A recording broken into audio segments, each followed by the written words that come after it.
ஸ்ரீ பிரம்ம வைவர்த்த புராணம் மூன்றாம் பகுதி. பிரம்மன் படைத்தவை. பகவான் ஸ்ரீ கிருஷ்ணரின் சொற்படி பிரம்மதேவர் உலகை படைத்தார். அடுத்து சுமேரு, கைலாயம், மலயம், ஹிமாலயம், உதயச்சலம், அஷ்டாச்சலம், சுபேலம், கந்தமாதலம் என்று மலைகளாய் படைத்தார். பல ஆறுகளையும் நகரங்களையும் ஊர்களையும் படைத்தார். லவண, இக்ஷு, சுரா, சர்பி, ததி, துக்த, ஜல சமுத்திரங்களையும் ஜம்புத்வீபம், சுகத்வீபம், குசத்வீபம், பிலக்ஷத்வீபம் என்ற 7 நிலப்பிரிவுகளையும் உருவாக்கினார். அடுத்து பூலோகம், புவர்லோகம், சுவர்லோகம், மகர்லோகம், ஜனலோகம், தபோலோகம், சத்தியலோகம் என்பவற்றையும் அதள, விதள, சுதள, தலாதள, மகாதள, பாதாள, ரசதள நகரங்களையும் சிருஷ்டித்தார். இவை அனைத்தும் கூடியே பிரம்மாண்டம் எனப்படும். இவையெல்லாம் மாயா உருவங்களே. விஷ்ணுலோகம், சிவலோகம், கோலோகங்கள் மட்டும் அழியாமல் நிலைத்திருப்பன.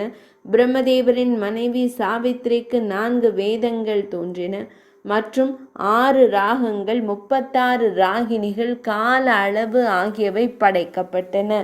பிரம்மதேவரது நாபியிலிருந்து தேவலோக சிற்பி விஸ்வகர்மா தோன்றினார். அடுத்து 8 வசுக்கள், சனகர், சனந்தர், சனாதனர், சனத்குமாரர் என்ற 4வரை படைத்து உற்பத்தியை பெருக்கச் சொல்ல அந்த 4வரும் பகவான் ஸ்ரீ கிருஷ்ணரை நோக்கி தவம் செய்ய சென்றனர். இதனால் கோபம் கொண்ட பிரம்மனது நெற்றியிலிருந்து தோன்றிய தீயிலிருந்து ருத்ரன் தோன்றினார். சில புராணங்கள் 11 ருத்ரர்கள் என்று கூறும்.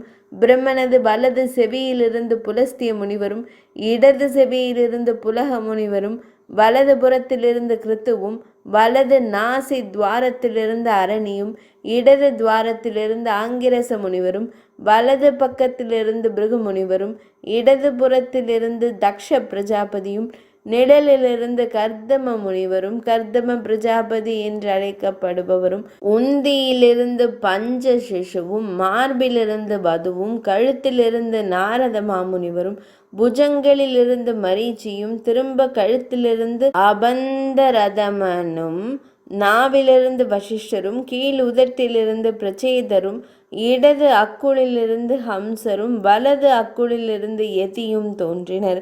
இவர்களை எல்லாம் உற்பத்தியை பெருக்குமாறு பிரம்மதேவர் கூற, நாரதர் மறுக்க, அவரை தீய துராசை உள்ள கந்தர்பனாக, பிரம்மத்தை குறித்த ஞானமற்றவராகவும் ஒரு பணிப்பெண்ணிற்கு மகனாகவும் பிறக்குமாறும் சபித்தார். பதிலுக்கு நாரத மாமுனிவரும் பிரம்மதேவருக்கு மரியாதையும் பூஜையும் இல்லாதவாறு போகட்டும் என்று சபித்தார். மற்றவர்கள் படைப்பில் இறங்கினர். மரீச்சி முனிவருக்கு கஷ்யப முனிவரும், அத்ரி முனிவருக்கு சந்திரதேவரும், பிரச்சேதசருக்கு கௌதமரும், புலஸ்தியருக்கு அகஸ்தியரும் பிறந்தனர். 3ஆம் பகுதி இனிதே நிறைவடைந்தது.